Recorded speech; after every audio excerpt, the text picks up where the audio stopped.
The next thing I want to talk about is zebra bars, and they will help determine your exposure. So to set the zebra bars, select menu thumb, down arrow, scroll down to LCD/VF. Select shooting assist. Go down to zebra bars.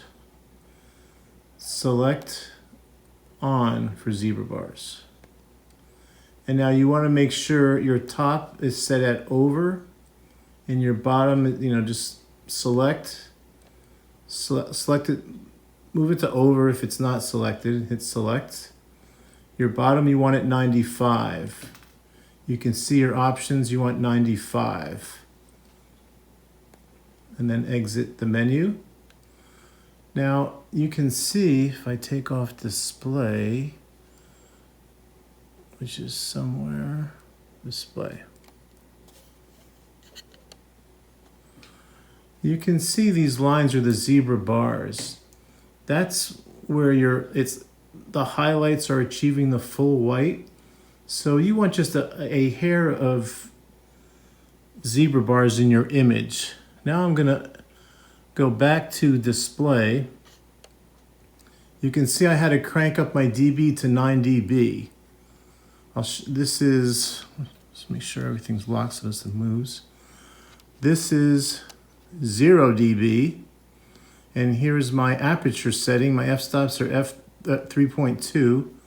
That's as wide as I can go. That's the most light I can allow inside the lens. So I have to crank up, either add more light, which I don't have the option right now, or increase your gain. I'm at 0 dB.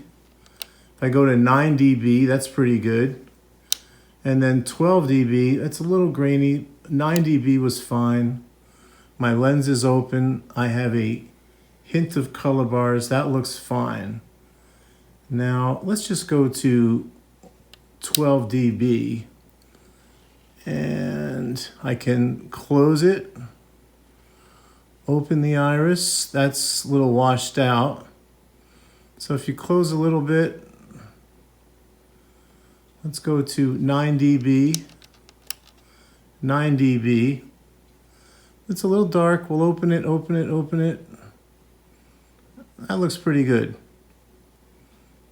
I can still see a little detail in my whites. So that looks pretty good. And I have the little zebra indicating that my zebra bars are active. As you can see, I moved outside so I can show you white balancing under daylight conditions. The neutral density filter is off because I was indoors. And you can see the zebra bars are now screaming, so that's way overexposed. So, and even if I try and close, you can see it's fully closed here, the iris. If I open it, even at f11, it's still way overexposed. So I'm gonna bring up a neutral density filter. It's at 1/4, and you can see it's still overexposed. Let's go to 1/16.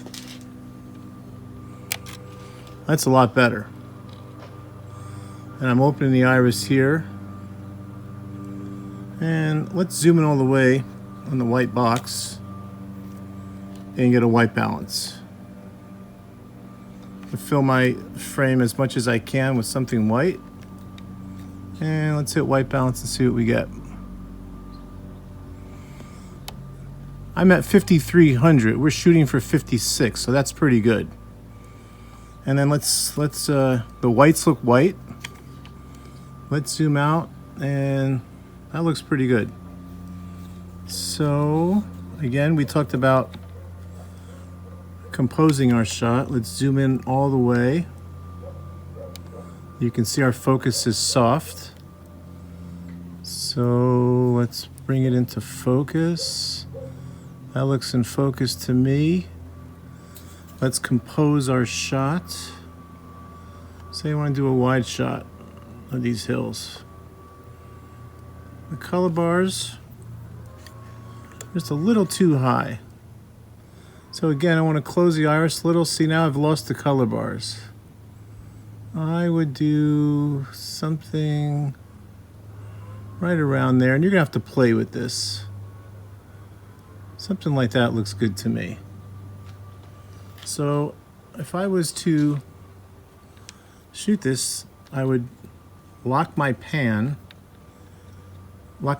and loosen my pan, and say just do a slow pan. I would hit record, wait a couple seconds, and 1,000, 2 1,000, 3 1,000, 4 1,000, 5, and just stop.